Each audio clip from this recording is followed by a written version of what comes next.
Hello everyone, my name is Paula and I'm gonna talk a little bit about the rural Brazil. To start, I would like to talk a little bit about the definition of rural. What is rural? Well, in Brazil, the rural space consists of non-urban areas. These are space not occupied by cities or population densities. So there isn't a concept of rural in Brazil. Actually, the definition it's by exclusion. The rural space consists of non-urban areas. These are space not occupied by city or population densities. What is urban and what is rural? So this part was hard for me because in Brazil there is not established as in in the Europe Union. The urbanization process in Brazil has no rules defined. The official boundaries between urban and rural are defined according to fiscal objectives that frame to the places without necessarily considering the territorial and social characteristics of the municipality and its surroundings. So you have as like for example Rio as an urban area, and you have also as an urban area very small towns as the second picture here, some with a smaller population to 2,000 inhabitants. And in Brazil, we have 5,570 settlements. And Brazilians doesn't like small cities, as we can see through these data. The majority of the cities, more than 60%, have up to 10,000 inhabitants, but corresponded only for 14% of the population. So we have a lot of small cities with small. We have a lot of small cities, like 60%, with like 10 until 10,000 inhabitants. Then the majority of the population, they actually live in the big cities, and these big cities are not like a lot, as we can see here. They correspond only 14.5%. Only 14.5% of the cities have more than 15,000 inhabitants, but it corresponds of 65.4% of the population of Brazil. And why it happened? The state of rural areas and rural economy. One of the reasons why the rural Brazilian doesn't like small cities or rural areas is because the inequality is highest in a rural area. Brazil is a country of inequality. I have already said the preview presentation. And it's even bigger in the rural areas. I would like to remind that Brazil is huge, so the conditions of areas change a lot depending on the region. So you have houses like this and like this with huge different size and modern, right? You have farms like that and like that with different size and level of technology. Here you have a cotton field that the farmers, it's very huge and use a lot of technology. And here you have a very small farm and their owners works in the farm and they probably produce for themselves. The difference of the productivity between these two farms is huge. And we have small cities with different size and technology also as the farms. For example, that city here, it's Lucas do Rio Verde. It's in Mato Grosso. Mato Grosso, it's known to have a very big and rich farms. And this city here, it's a very small village actually, with close to small farmers. So you can see that the size of the property of the establishment influence in the rural area around, because here the farmers are rich and they want to have a good city around them, right, where the kids can study and things like that. This city here, it's called Lucas do Rio Verde, and has only 33 years, and you can see a lot of buildings are right there, and the level of education there is really good. It's a very different city because the farms around are big, and people around are rich. Yeah. So talking about rich farms and big farms, here we have the distribution of areas and numbers of rural establishments according to the area groups. Blue is area, orange is establishments, and as we can see here, the majority of the establishments has less than 50 hectares, 81.4%, but the majority of the lands are inside of very big farms, farms over than 2,500 hectares. That state that I said in Mato Grosso, it's very common that you have farms more than 10,000 hectares. Yeah. In the north also you have farms like that. In the south and the southeast, usually the lands are a little bit smaller. I would say that here in the middle, and also a lot of that ones also. And as here we can see that we have a very strong problem with land distributions, like the land is concentrated in the hands of just a small group. What it's really bad because influence a lot in the rural area around, and also the economy of the country, of course. The typical productivity activities are related to agriculture, livestock, and extractivism. The rural area in Brazil is really attached to agriculture. So, and the problems of the rural areas are, the social problems of the rural areas are the poor education system, what makes a lot of people move to the city to try to put their kids in a better college and schools. It happens with my family, for example. Like the majority of my family come from the rural area. I still have some uncles and aunts that live in a farm, but their son doesn't live in a farm anymore. Don't live in a farm anymore because they came to the city for have a better education, for have a better job opportunities, because at the farms, at the rural areas, you have lack of jobs or better jobs opportunities. That is, I would say, that is the biggest problem of rural areas in Brazil. And also, of course, the poor health systems here. That two pictures that I bring, it's come from rural areas in Brazil. You can see how chaotic things that hospital. For example, my dad comes from, he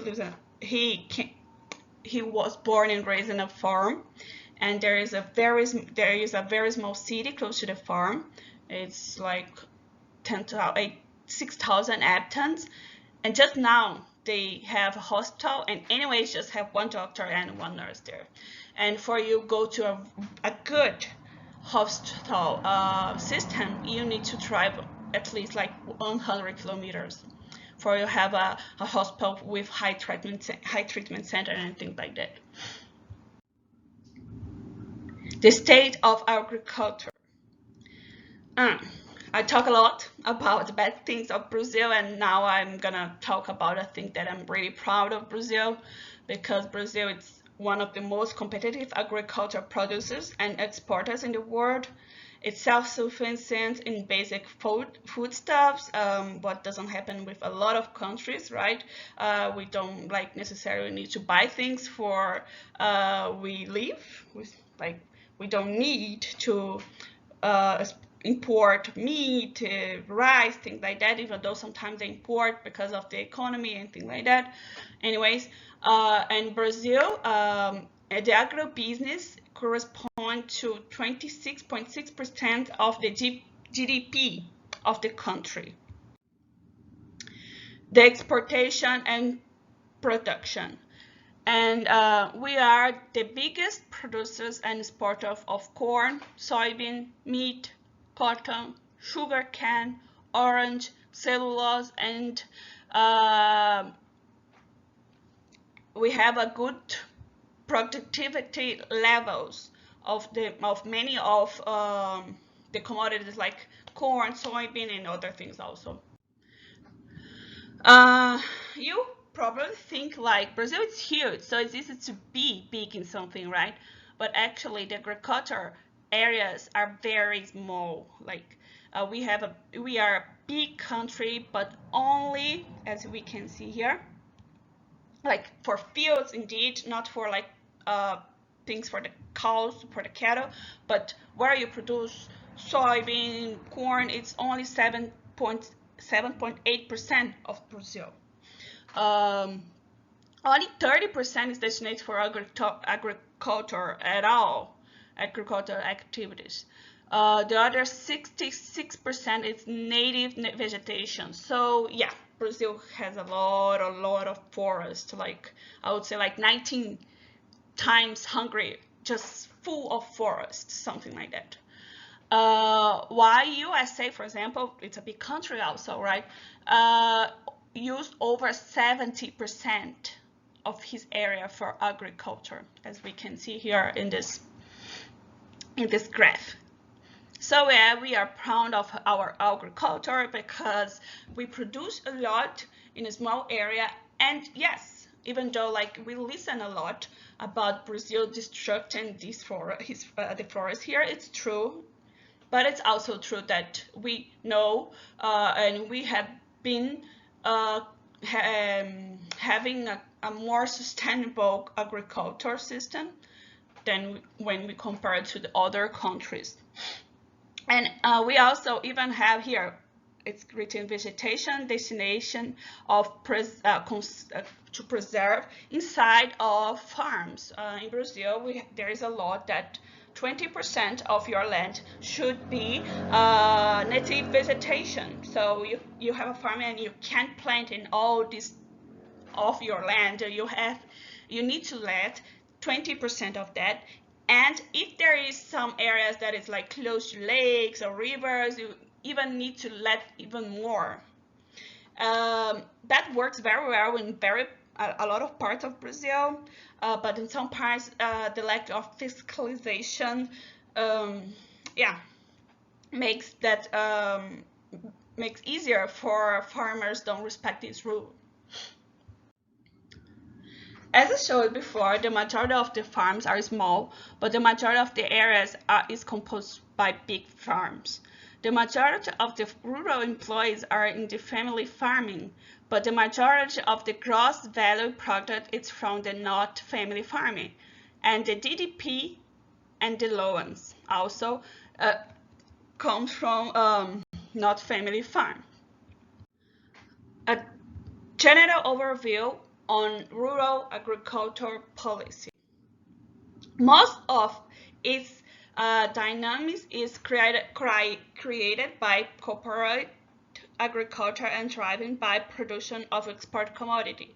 Until the 1990s, Barry had nationwide public policy aimed at meeting the needs of family farmers. So it's on the contrary of the Union Europe, that you have a lot of subsidies for small farmers. Unfortunately, in Brazil, that it's not that common, and it's kind of a new thing.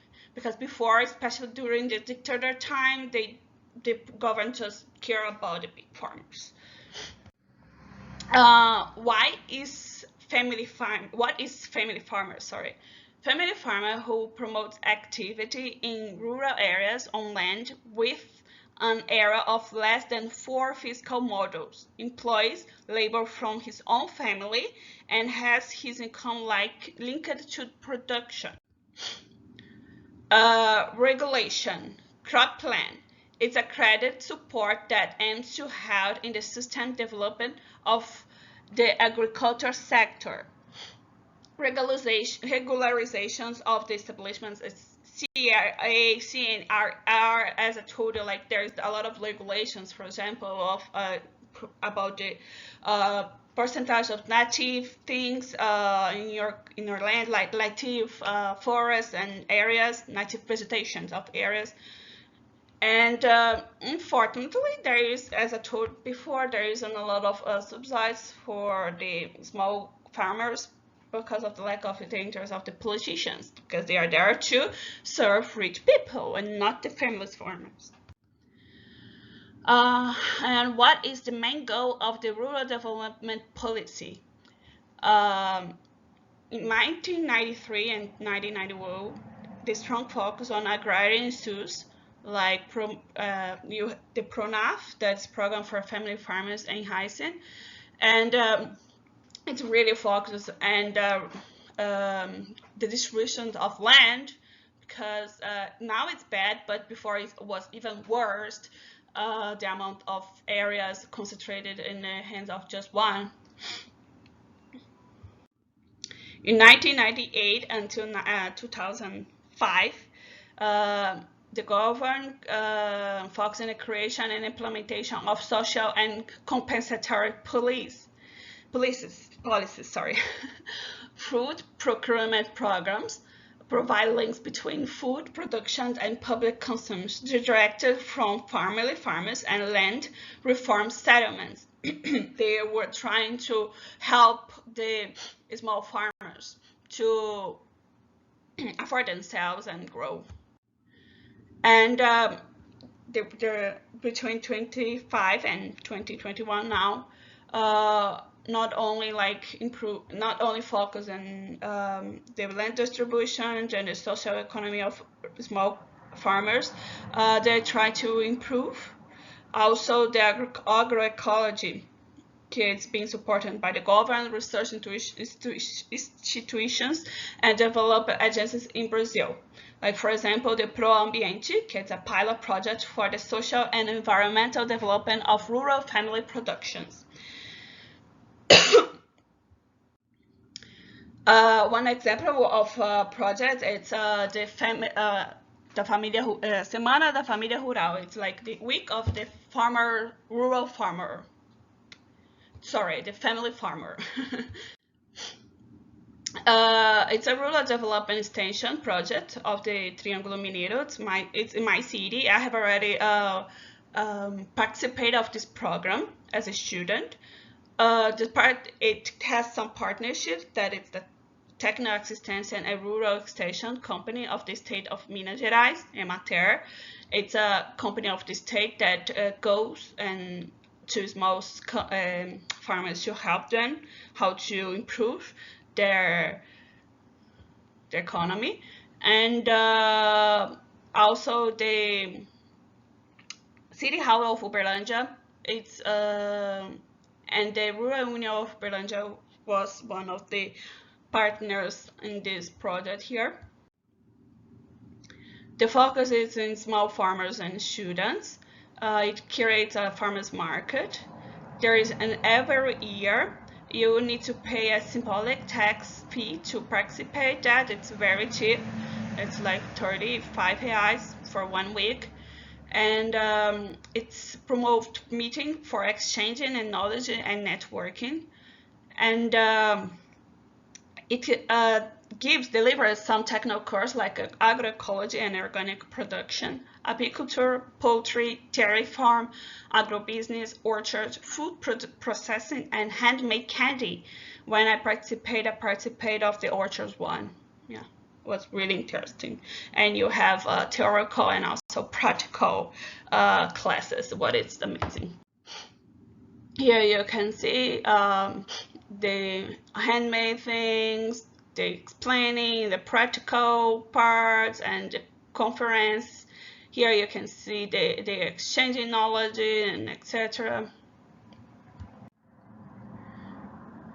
The future of the countryside of Brazil. It's already a lot compared to before. The technology inside of the small also, because before was a lot in big farms, but also you can see now in the small farms. Technological intensification and the growing absorption of modern inputs by producers as part of a strategy to increase productivity and as the final objective increase the income of producers. So a lot of small farmers are having now internet, social energy generator links between farms and cities. Like they are able even more because of the internet and thing like that to sell directly for people in the cities. They don't need to like have a person to intermediate that. And also in the small farms now they are be able to have better infrastructure, and it also happens with the rural areas around, not only the farms. That as I told before, the small city of my dad now has a hospital. So things like that are increasing in Brazil, at least in my region. In poorer regions like north and northeast, it's a little bit less, but it's also increasing. So we have a lot of producers like that and like that, and there was a transition between these like this more no technological farmers are becoming more technology, and this is that already very technological are becoming even more technological. So that is all. Thank you for your attention, and if you have any doubts, just write me. Thank you. Bye.